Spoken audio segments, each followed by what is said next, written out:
ਸਾਰੇ ਵਿਊਅਰਸ ਨੂੰ ਮੇਰਾ ਨਮਸਕਾਰ।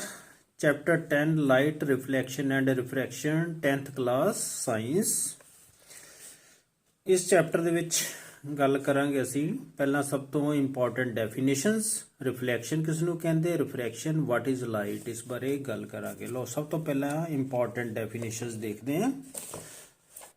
ਸਭ ਤੋਂ ਪਹਿਲਾ ਡੈਫੀਨੇਸ਼ਨ ਆ ਜਾਂਦੀ ਹੈ what is light. Light is a form of energy which enables us to view objects। Light ਵੀ ਇੱਕ એનર્ਜੀ ਹੈ, ਇੱਕ ਊਰਜਾ ਹੈ ਜਿਹਦੇ ਨਾਲ ਅਸੀਂ ਦੂਸਰੀਆਂ ਆਬਜੈਕਟਸ ਨੂੰ ਦੇਖਦੇ ਹਾਂ, ਦੂਸਰੀਆਂ ਵਸਤੂਆਂ ਨੂੰ ਦੇਖਦੇ ਹਾਂ ਜੋ ਵੀ ਸਾਡੇ এনवायरमेंट ਦੇ ਵਿੱਚ ਹੈ, ਜਿਸ ਤਰ੍ਹਾਂ ਦੀਆਂ ਵੀ। ਹੁਣ ਕਿਸ ਤਰ੍ਹਾਂ ਲਾਈਟ ਐਕਟ ਕਰਦੀ ਹੈ, ਜਿੱਦਾਂ ਸੋਰਸ ਆਫ ਲਾਈਟ ਹੈ, ਮੰਨ ਲਓ ਸੂਰਜ ਹੈ, ਇੱਥੇ ਆਬਜੈਕਟ ਪਿਆ, ਸੂਰਜ ਦੇ ਉੱਪਰੋਂ ਇੱਥੇ ਲਾਈਟ ਪੈਣੀ ਹੈ ਤੇ ਉਹ ਲਾਈਟ ਫਿਰ ਇਹਦਾ ਜਿਹੜਾ ਆਬਜੈਕਟ ਹੈ ਇਹਦਾ ਪ੍ਰਤੀਬਿੰਬ, ਇਹਦਾ ਇਮੇਜ ਸਾਡੀਆਂ ਅੱਖਾਂ ਦੇ ਵਿੱਚ ਬਣਨਾ। ਇਸ ਤਰ੍ਹਾਂ ਪਤਾ ਲੱਗ ਜਾਂਦਾ ਵੀ ਆ ਕਿਹੜਾ ਆਬਜੈਕਟ ਆ, ਬਾਲ ਹੈ ਜਾਂ ਕੁਰਸੀ ਹੈ ਜਾਂ ਮੇਜ਼ ਹੈ।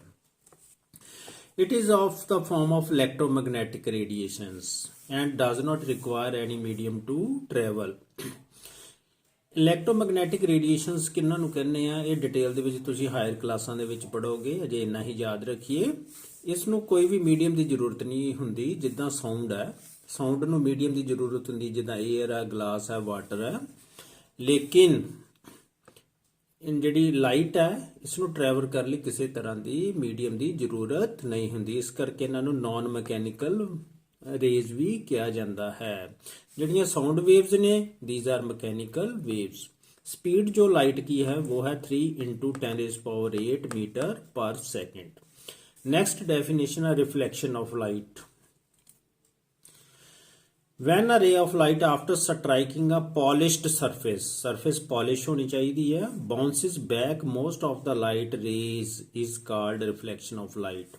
ਜਦੋਂ ਵੀ ਆ ਜਿੱਦਾਂ ਰੇ ਹੈ, ਆ ਪੋਲਿਸ਼ਡ ਸਰਫੇਸ ਹੈ, ਜਿਸ ਤਰ੍ਹਾਂ ਮਿਰਰ ਹੈ, ਦਰਪਣ ਹੈ, ਰਿਫਲੈਕਟ ਹੋ ਕੇ ਵਾਪਸ ਜਾਂਦੀ ਹੈ ਉਸੇ ਮੀਡੀਅਮ ਦੇ ਵਿੱਚ, ਤਾਂ ਅਸੀਂ ਕਹਿ ਦਿੰਦੇ ਹਾਂ ਰਿਫਲੈਕਸ਼ਨ ਆਫ ਲਾਈਟ। ਔਰ ਜਿਹੜੀ ਸਰਫੇਸ ਹੈ ਉਹ ਪੋਲਿਸ਼ਡ ਹੋਣੀ ਚਾਹੀਦੀ ਹੈ। ਮੋਸਟਲੀ ਜਿਹੜੇ ਮਿਰਰ ਹੈ ਉਹਦੇ ਪਿੱਛੇ ਸਿਲਵਰ ਨਾਈਟ੍ਰੇਟ ਦੀ ਪੋਲਿਸ਼ਿੰਗ ਕੀਤੀ ਹੁੰਦੀ ਹੈ, ਕਿਉਂਕਿ ਸਿਲਵਰ ਨਾਈਟ੍ਰੇਟ ਮੈਕਸਿਮਮ ਲਾਈਟ ਨੂੰ ਰਿਫਲੈਕਟ ਕਰਦਾ ਹੈ, ਪਰਾਵਰਤਿਤ ਕਰਦਾ ਹੈ। ਅੱਗੇ ਲਾਜ਼ of reflection. The angle of incidence is equal to angle of reflection। Figure ਨਾਲ ਬਣਾਉਣੀ ਹੈ। ਆ ਮਿਰਰ ਆ, that is incident ray, ਜਿਹੜੀ ਇਧਰੋਂ ਰੇ ਆ ਰਹੀ ਹੈ। ਅੱਗੇ ਇੱਥੋਂ ਰਿਫਲੈਕਟ ਹੋ ਗਈ, ਆ ਮਿਰਰ ਆ। Maximum part of the rays is reflected. ਇਹ ਡਿਪੈਂਡ ਕਰਦਾ ਪੋਲਿਸ਼ਿੰਗ ਤੇ, ਜਿੰਨੀ ਜ਼ਿਆਦਾ ਸਰਫੇਸ ਪੋਲਿਸ਼ਡ ਹੋਏਗੀ ਉਨੀ ਜ਼ਿਆਦਾ ਰਿਫਲੈਕਟ ਹੋਏਗੀ। ਇਹ ਰਿਫਲੈਕਟਡ ਰੇ, that is angle of incidence। ਇਹਨੂੰ ਲਿਖਦੇ ਆ angle of incidence।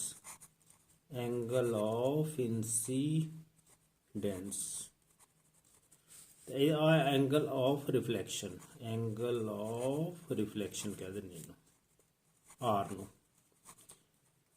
Angle of incidence ਨੂੰ आई ਨਾਲ डिनोट किया जाता, एंगल ऑफ रिफ्लैक्शन ਨੂੰ आर ਨਾਲ। एंगल आई ਇਹਨੂੰ ਛੋਟਾ ਪਾ ਦਈਏ, I angle I equal to angle R. The incident ray, normal and the reflected ray lie in the same plane। ਇਹ ਦੂਸਰਾ ਰੂਲ ਹੈ, ਦੂਸਰਾ ਲਾਅ ਹੈ। ਜਿਹੜੀ ਆ ਇੰਸੀਡੈਂਟ ਰੇ ਆ ਰਹੀ ਹੈ, ਆ ਨਾਰਮਲ ਆ, ਆ ਰਿਫਲੈਕਟਡ ਰੇ ਇੱਕੋ ਪਲੇਨ ਦੇ ਵਿੱਚ ਹੀ ਟਰੈਵਲ ਕਰਦੇ ਨੇ। ਇਦਾਂ ਨਹੀਂ ਹੋਏਗਾ ਵੀ ਆ ਇੰਸੀਡੈਂਟ ਰੇ ਇਧਰੋਂ ਆ ਰਹੀ ਹੈ ਤੇ ਰਿਫਲੈਕਟਡ ਰੇ ਉੱਪਰ ਦੀ ਤਰਫ ਇਦਾਂ ਉੱਪਰ ਹੋ ਜਾਏਗੀ, ਉੱਪਰ ਦੀ ਤਰਫ ਆ ਜਾਏਗੀ। ਇਦਾਂ ਨਹੀਂ ਹੈ, ਇੱਕੋ ਹੀ ਪਲੇਨ ਦੇ ਵਿੱਚ ਲਾਈ ਕਰਨਗੀ। ਨੈਕਸਟ ਡੈਫੀਨੇਸ਼ਨ ਹੈ real image. This image is formed when rays of light actually meet at a point after reflection or refraction is called real image। ਲੋ ਇੱਥੇ ਰਿਫਲੈਕਸ਼ਨ ਦੀ ਗੱਲ ਕਰ ਲੈਂਦੇ ਆ। ਰੀਅਲ ਇਮੇਜ ਕਿਸ ਤਰ੍ਹਾਂ ਬਣਦਾ, ਜਿਸ ਤਰ੍ਹਾਂ ਤੁਸੀਂ ਫਿਗਰ ਦੇਖ ਰਹੇ ਹੋ ਨੀਚੇ, ਇੱਥੇ ਰੇਜ਼ ਆਫ ਲਾਈਟ ਆ, ਤੀਰ ਦਾ ਨਿਸ਼ਾਨ ਆ, ਤੀਰ ਸਾਡਾ ਆਬਜੈਕਟ ਆ, ਐਰੋ। ਤਾਂ ਇਧਰੋਂ ਰੇਜ਼ ਇਧਰੋਂ ਚੱਲੀਆਂ, ਆ ਕਨਕੇਵ ਮਿਰਰ, ਇੱਥੇ ਸਟ੍ਰਾਈਕ ਕੀਤੀਆਂ, ਰਿਫਲੈਕਟ ਹੋ ਕੇ ਉਹਨੇ ਪ੍ਰਿੰਸੀਪਲ ਫੋਕਸ ਚੋਂ ਪਾਸ ਕਰਨੀ, ਇੱਕ ਸੈਂਟਰ ਆਫ ਕਰਵੇਚਰ ਚੋਂ ਪਾਸ ਕਰਦੀ ਹੈ। ਸੈਂਟਰ ਆਫ ਕਰਵੇਚਰ ਚ ਜਦੋਂ ਇਹਦੇ ਨਾਲ ਸਟ੍ਰਾਈਕ ਕਰਦੀਆਂ ਨੇ, ਮੈਂ ਅੱਗੇ ਵਧਾ ਦਿਆਂ, ਤਾਂ ਇਹ ਵਾਪਸ ਉਸੇ ਹੀ ਪਾਥ ਨੂੰ ਰਿਟਰੇਸ ਕਰਦੀਆਂ ਨੇ ਤੇ ਇੱਥੇ ਦੋਨੋਂ ਰੇਜ਼ ਮੀਟ ਕਰਦੀਆਂ ਨੇ। ਤਾਂ ਇੱਥੇ ਇਹਦਾ ਇਸ ਆਬਜੈਕਟ ਦਾ ਪ੍ਰਤੀਬਿੰਬ ਕਿੱਥੇ ਬਣ ਗਿਆ, ਇਸ ਜਗ੍ਹਾ ਤੇ ਇੱਥੇ ਇਮੇਜ ਬਣ ਗਿਆ। ਇਹ ਛੋਟੇ ਸਾਈਜ਼ ਦਾ ਇਨਵਰਟਡ ਬਣ ਗਿਆ, ਇਹ ਰੀਅਲ ਆ ਕਿਉਂਕਿ ਇੱਥੇ ਰੇਜ਼ ਐਕਚੁਅਲ ਮੀਟ ਕਰ ਰਹੀਆਂ ਨੇ। ਲੇਕਿਨ ਆ that is virtual image. Virtual image की डेफिनेशन है The image is formed when rays of light appear to meet at a point after reflection or refraction is called virtual image. ਉਹਦੇ ਦੇਖਦੇ ਹਾਂ ਹੁਣ ਜਦੋਂ P ਤੇ F ਦੇ ਵਿੱਚ ਆਪਾਂ ਕੋਈ ਆਬਜੈਕਟ ਰੱਖਦੇ ਆ ਕਨਕੇਵ ਮਿਰਰ ਦੇ ਵਿੱਚ ਤਾਂ ਜਿਹੜਾ ਇਮੇਜ ਬਣਦਾ ਉਹ ਵਰਚੁਅਲ ਇਮੇਜ ਬਣਦਾ ਕਿਸ ਤਰ੍ਹਾਂ ਆ ਆਬਜੈਕਟ ਏ ਬੀ ਆ ਰੇਜ਼ ਆਫ ਲਾਈਟ ਇਧਰ ਸੈਂਟਰ ਆਫ ਕਰਵੇਚਰ ਚੋਂ ਤਾਂ ਇਧਰੋਂ ਪਾਸ ਹੋਣਗੀਆਂ ਇਧਰ ਹੀ ਰਿਫਲੈਕਟ ਹੋ ਜਾਣਗੀਆਂ ਤੇ ਇੱਕ ਪ੍ਰਿੰਸੀਪਲ ਫੋਕਸ ਚੋਂ ਪਾਸ ਹੋਣਗੀਆਂ ਇਧਰੋਂ ਰੇਜ਼ ਇਹਨਾਂ ਸਟ੍ਰਾਈਕ ਕੀਤੀ ਇਧਰੋਂ ਰਿਫਲੈਕਟ ਹੋ ਕੇ ਵਾਪਸ ਹੋ ਗਈਆਂ ਹੁਣ ਇਧਰ ਤਾਂ ਮੀਟ ਨਹੀਂ ਕਰਨੀਆਂ ਕਿਤੇ ਤੇ ਅਗਰ ਇਧਰੋਂ ਇਹਨਾਂ ਨੂੰ ਦੋਨਾਂ ਨੂੰ ਵਧਾਉਣੇ ਆ ਡਾਟਡ ਇੱਥੇ ਮੀਟ ਕਰ ਗਈਆਂ that appears to meet actually ਨਹੀਂ ਮੀਟ ਕਰ ਰਹੀਆਂ ਸਾਨੂੰ ਲੱਗ ਰਿਹਾ ਵੀ ਇੱਥੇ ਮੀਟ ਕਰ ਰਹੀਆਂ ਨੇ A dash B dash is the virtual image सीधा इमेज बना है A इरेक्ट बनेगा सीधा है बनेगा लो हम डिफरेंस देख लेने रियल इमेज ते virtual image this is image is formed when rays of light actual meet at a point after reflection or refraction is called real image ਜਿੱਥੇ ਰੇਜ਼ ਐਕਚੁਅਲ ਮੀਟ ਕਰਦੀਆਂ ਤਾਂ ਉੱਥੇ ਰੀਅਲ